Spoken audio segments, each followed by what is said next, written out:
Success is not something you stumble into. It's not something you win in a raffle or fine line on the sidewalk. Success is something you build. And like any structure that's going to stand the test of time, it needs a strong foundation.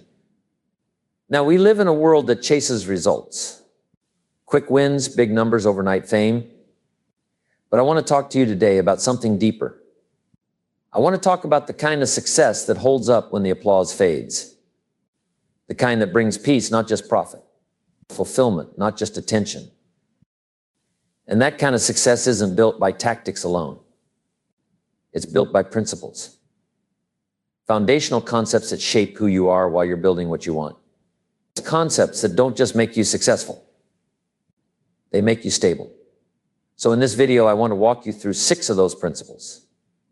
Not theories, not hype, but timeless truths, if you understand these. And better yet, if you live these.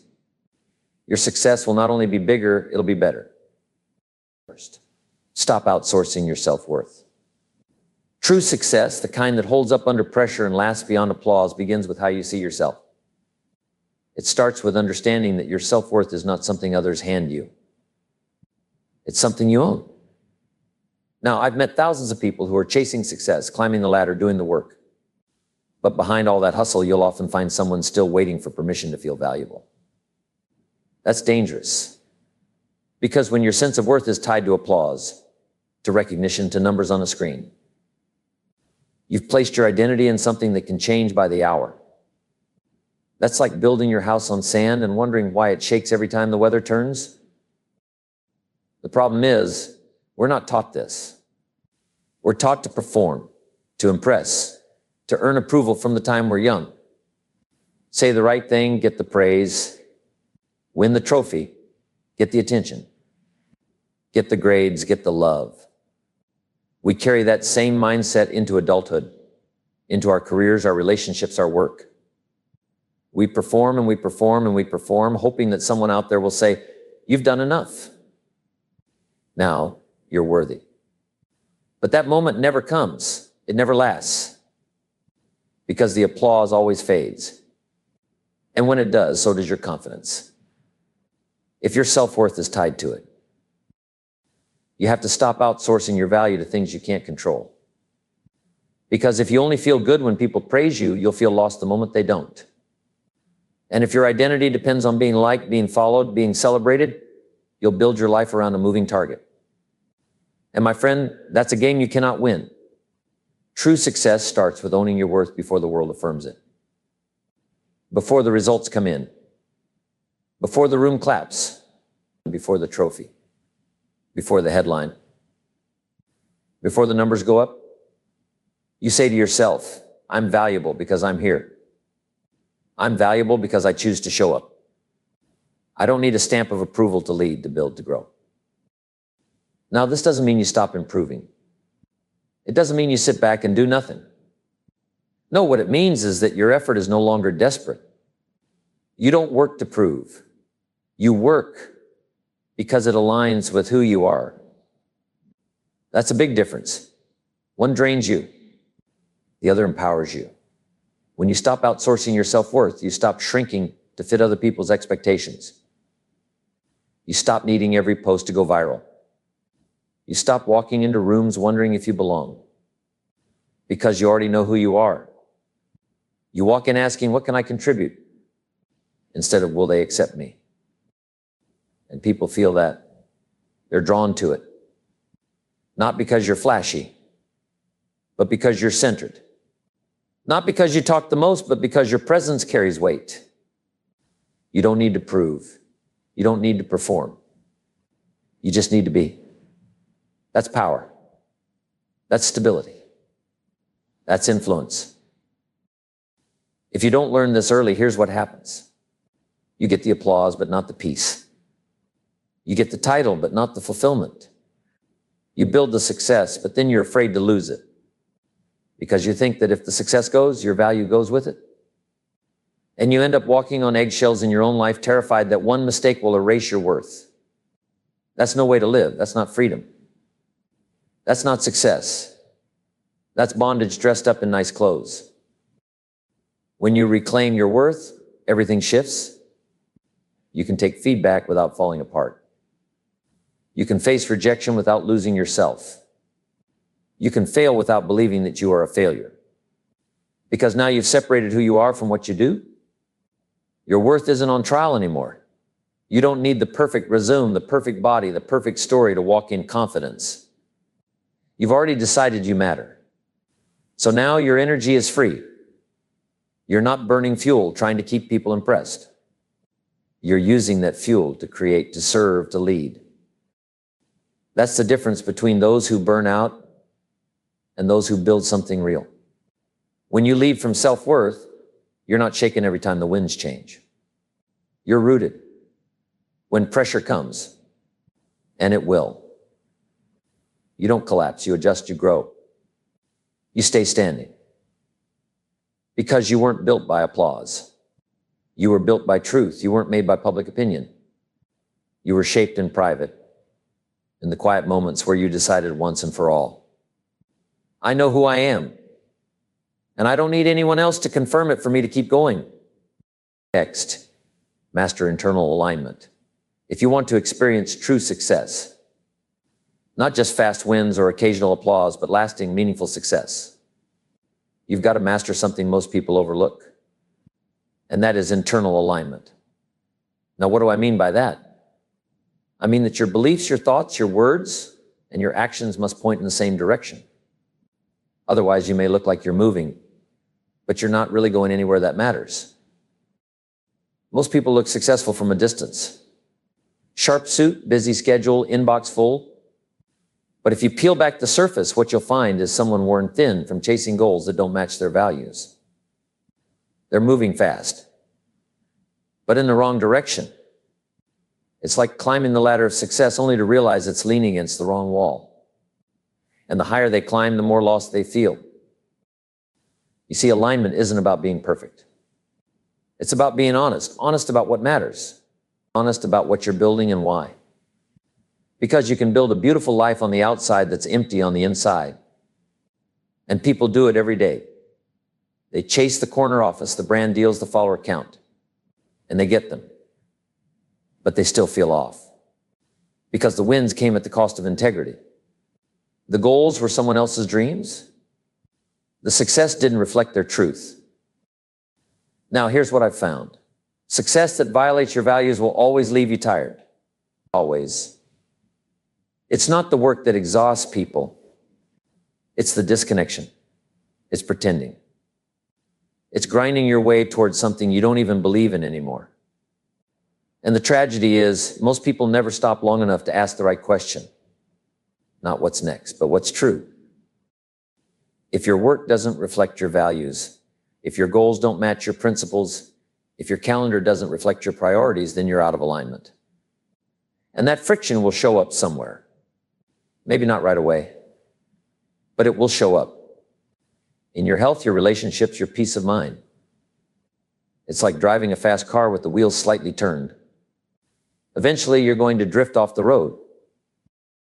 But the beautiful thing about alignment is that it doesn't require a total life overhaul. Sometimes it just requires honesty. You pause, you check in, you ask, why am I doing this? Is this still the path that reflects who I am today?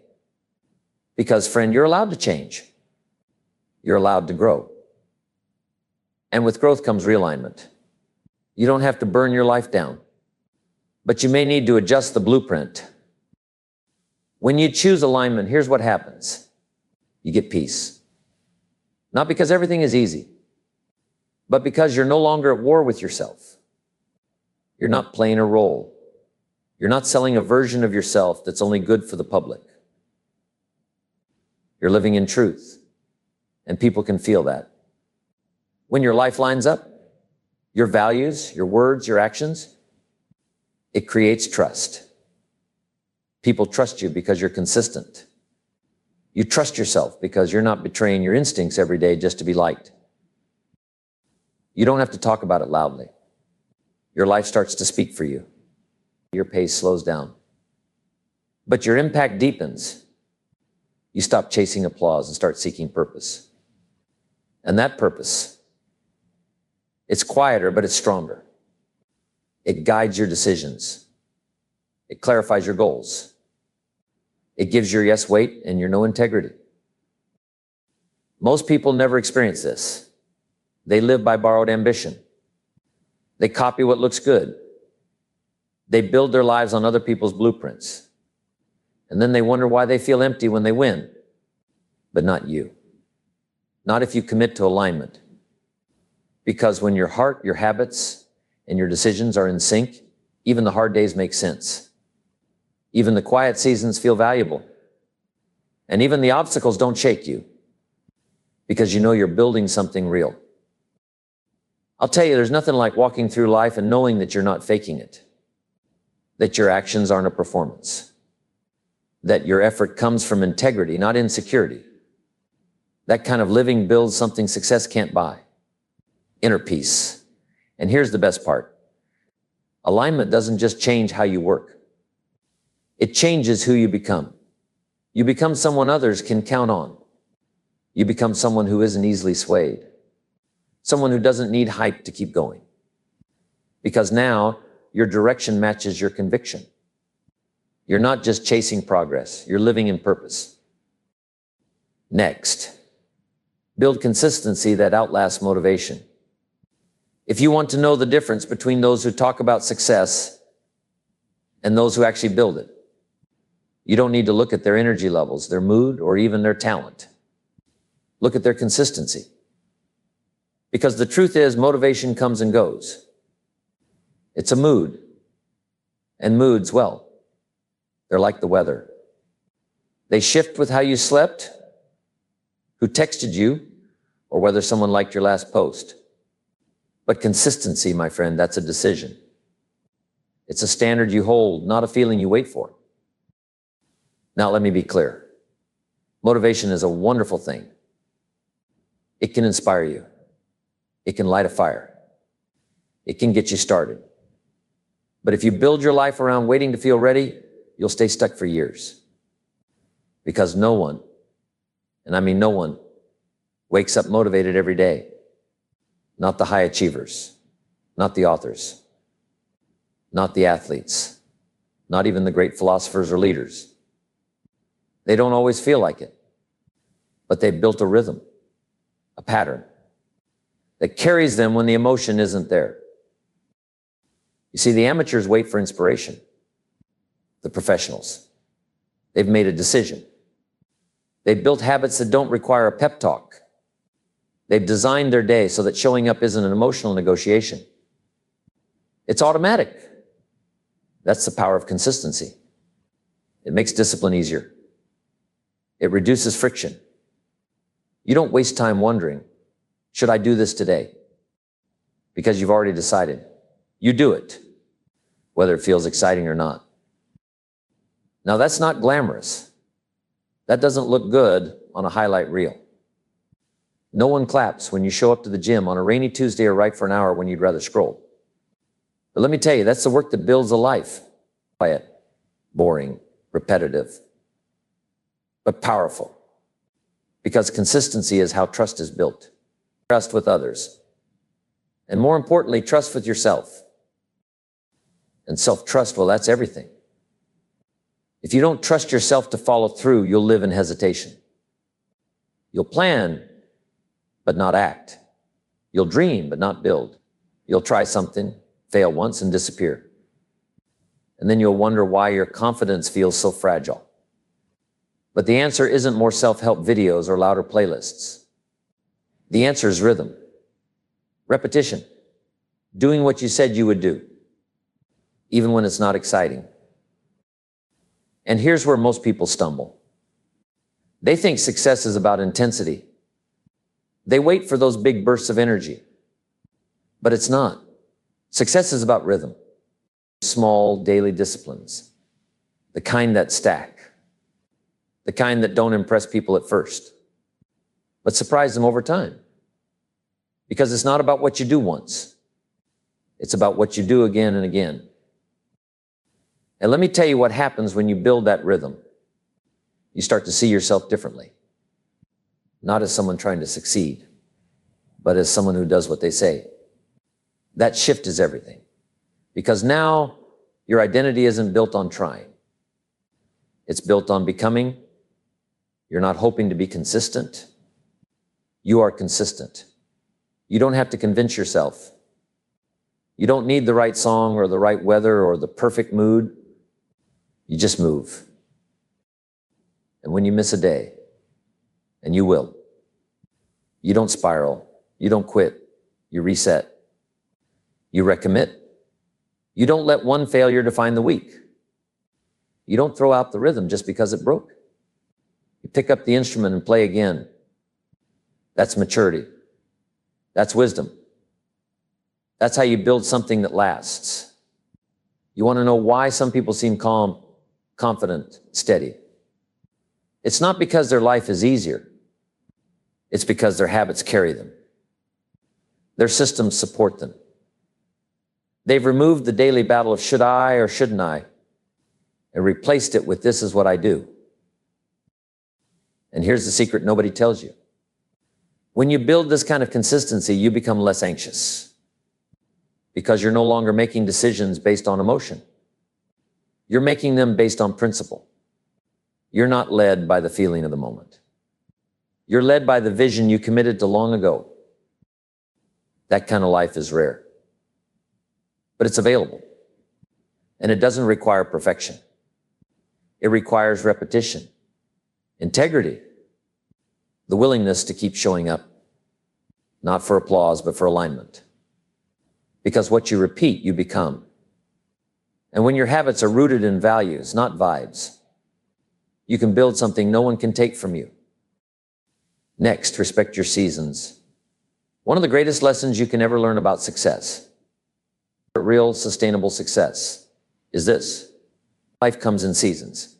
Now, I know we like to think it's all up and to the right, that growth is constant, predictable, and fast. But that's not how nature works. And nature, my friends, is one of our greatest teachers. There's a time to plant, a time to grow, a time to prune, and a time to rest. And if you want your life to flourish, you must learn to respect the season you're in. Too many people live as if they're supposed to be in harvest mode every day of the year. They expect the same level of clarity, energy, productivity, and creativity year-round. But life doesn't work like that. Neither does business. Neither does leadership. And when you ignore that reality, when you demand summer results in a winter season, what happens? You burn out. You panic. You start thinking something's wrong when nothing is wrong at all. You're just in a different season. I'll tell you what I've learned. Some of your most important growth won't look like growth. You'll feel like nothing's happening. You'll feel stuck, uncertain, even behind. But underneath the surface, your roots are growing.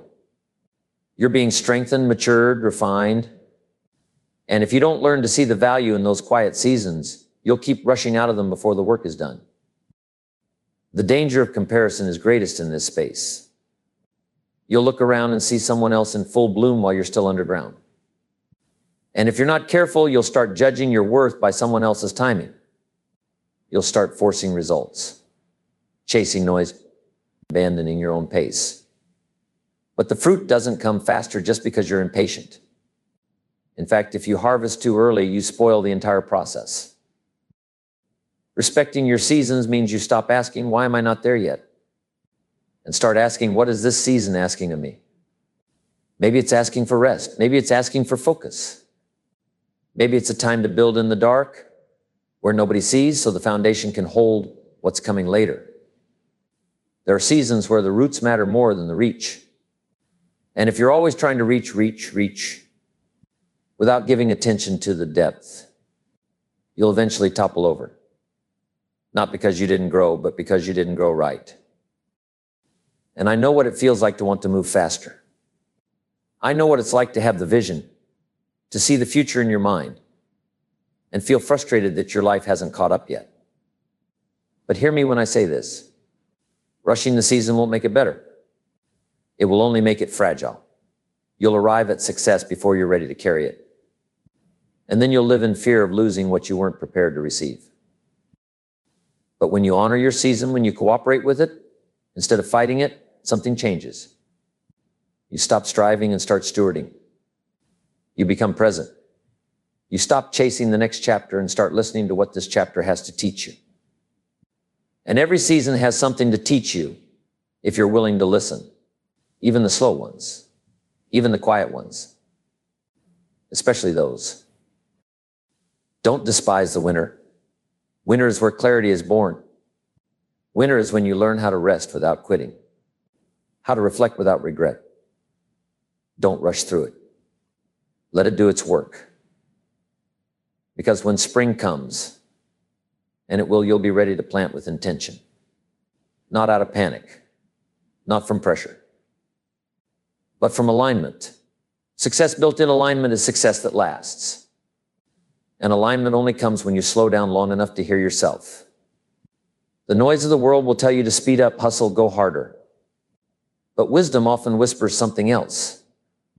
Wait, listen. Prepare. Those aren't passive words. They're powerful. And sometimes waiting takes more strength than running. You see, seasons teach you rhythm.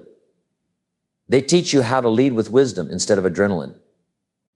They remind you that not every day needs to be a breakthrough. Some days need to be still. Some days are about staying faithful to the process, even when nothing exciting is happening. That kind of maturity is what builds leaders. Not just people who can rise fast, but people who can stay strong. So let me ask you, are you in a building season, a planting season, a pruning season, a resting season? Have you taken the time to notice? Because if you don't name the season, you'll misread the signals. You'll expect fruit when you should be sowing. You'll fight when you should be listening. You'll push when you should be pausing. And the result is frustration, burnout, and confusion. But when you respect your season, you become aligned. You live with rhythm. You grow with depth. And most importantly, you learn how to walk through every chapter of life with grace, wisdom, and peace. That's what builds not just success, but a life you can actually enjoy living. Next, build emotional endurance. If I could give one gift to every leader, every builder, every dreamer, it would be this: emotional endurance. Not talent, not intelligence, not even opportunity. Because most people don't fail for lack of vision. They failed because they didn't know how to handle pressure. Not once, not twice, but consistently. You see, success isn't just about what you build. It's about what you can carry. The question isn't, do you have a dream? The question is, can you keep walking when the ground gets shaky? Because at some point it will. You'll face resistance. You'll be misunderstood. You'll be disappointed. That's not pessimism. That's life. And what separates those who finish from those who fall away isn't strength in the spotlight. It's strength in the silence. Now, don't misunderstand me. It's wonderful to be passionate. It's great to be inspired. But passion will not carry you through every valley. It will not carry you through sleepless nights, through criticism, through delayed outcomes. That takes something deeper. That takes emotional endurance. I'll tell you what emotional endurance looks like. It's a decision to keep moving forward, even when your feelings tell you to quit. It's the maturity to respond with wisdom instead of reacting with emotion. It's holding your standard on the days when nobody's watching. It's when you feel tired, but you still show up, not because it feels good, but because it's who you've decided to be. Now, here's what's important to understand. Endurance isn't built when everything's working. It's built when things are breaking. It's built when your expectations are unmet, when your timeline gets interrupted, when your plan falls apart. That's where the internal strength is developed. The strength that says, even if I don't see the results yet, I will not break character. Because that's what emotional endurance is. It's character under pressure. It's the ability to feel deeply without being led blindly. You don't have to be a robot. You don't have to shut off your emotions. You just have to lead them, not follow them. Because if your emotions are in charge, your consistency won't last. You'll be up one week, down the next. Starting strong, quitting early. You'll be a slave to the moment. And that is no way to lead. Here's a hard truth. If you crumble every time someone criticizes you, you'll never build anything meaningful. If you lose your peace every time the numbers dip, you'll always be at the mercy of circumstance. But if you build endurance, real, quiet, internal strength, you'll become unshakable. Not because nothing shakes you, but because you've trained yourself to stay steady. And this training, it happens in the little moments. When you choose to pause instead of react. When you finish what you started, even when it's no longer fun. When you keep your word, even when it's inconvenient. When you walk away from a situation without needing the last word. That's the gym. That's the workout. That's where endurance is built. And it pays off. It pays off when life throws something heavy your way and you don't flinch. When the season gets hard, but you don't spiral. When things get quiet, but you don't panic. Because you've been here before, you've walked through discomfort before. You've been shaped in the pressure. And now, instead of breaking, you bend, you adapt, you grow. Let me tell you something I've seen over and over again. The people who endure emotionally, they're the ones you want to follow. Not because they have all the answers. Not because they're always smiling. But because they don't collapse when life pushes back. They stay. They stand, they keep going. And that kind of consistency, that kind of resilience, it's rare, but it's powerful. You want to build something that matters. You want to lead in a way that lasts. Build your endurance. Strengthen your ability to stand in tension without rushing for escape. Learn to breathe through pressure without defaulting to panic. You do that, and you'll unlock a different kind of success. Not the kind that looks flashy, but the kind that can carry weight. Because real leadership isn't built on charm. It's built on capacity. It's the ability to remain present when the world goes sideways. And you don't get that from a podcast. You don't get that from hype. You earn it in the quiet. In the hard days. In the choice to stay when quitting would feel better. Next, anchor your life in service. One of the greatest signs of maturity and one of the true secrets of lasting success is learning to shift the focus of your life from getting to giving. At some point in your journey, after you've built the skills, after you've gained the experience, after you've achieved a few things and gotten your name in a few rooms, you're going to be faced with a new question. Who am I doing all this for? Because the longer you build only for yourself, the more hollow it starts to feel. You'll hit the milestone, and it'll feel good for a moment. But that moment will pass. You'll get the recognition, and then you'll ask yourself, what now?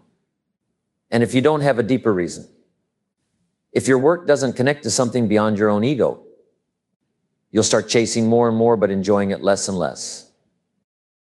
That's why service matters. That's why it must become your anchor. Because when your work is connected to helping others, really helping, not performing for applause or pretending to be humble, but truly showing up to contribute, you gain something that money can't buy. You gain meaning. And meaning is what makes the work worth doing, even when the rewards aren't immediate. Now, don't misunderstand. There's nothing wrong with ambition. I believe in goals. I believe in achievement. But when your entire life becomes about your goals, your name, your performance, your image, you'll feel the pressure mounting with every step forward. You'll find yourself constantly asking, am I doing enough? And the more success you gather, the more you'll have to protect. Until you're not leading, you're just surviving. But service changes that. Service removes the need to impress and replaces it with the desire to impact. And when you live from that posture, everything begins to shift. You stop entering rooms looking for attention. You start entering rooms asking, what can I give here? And let me tell you, that posture, it's magnetic, it builds trust, it makes people want to follow you. Not because you're flashy, but because you're generous with your presence, your attention, your wisdom. Some of the most impactful people I've ever known were not the loudest. They were not the most decorated, but they were the most available. They showed up when it mattered. They helped without being asked. They lifted others without needing the credit. And when they walked away, they left people better than they found them. That, to me, is real influence. You don't have to be famous to serve. You don't need a platform. You don't need millions of followers. You just need the willingness to lead with heart, to carry your strength in a way that lifts people, not in a way that makes them feel small, to use your words to build, not to boast, to look someone in the eye and say, I see you, without needing anything in return. And here's what happens when you live like that. Your life multiplies. Your energy multiplies. Your influence multiplies. Because you're no longer building just for yourself. You're building something that benefits others, something that reaches beyond your lifetime, something that creates legacy. Now, legacy, that's not about having your name etched on a wall. It's about the stories people tell when you're not in the room. Not about how impressive you were, but about how you made them feel, how you showed up, how you gave when you didn't have to, how you led with humility, not with ego. That's the kind of success that lasts. That's the kind of life that matters. But I'll warn you, service is not always convenient. It won't always be flashy. It might mean saying no to the spotlight.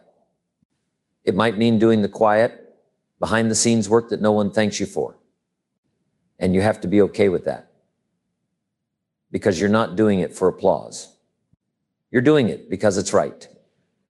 Because it aligns with your values. Because you want your life to stand for something bigger than your own goals.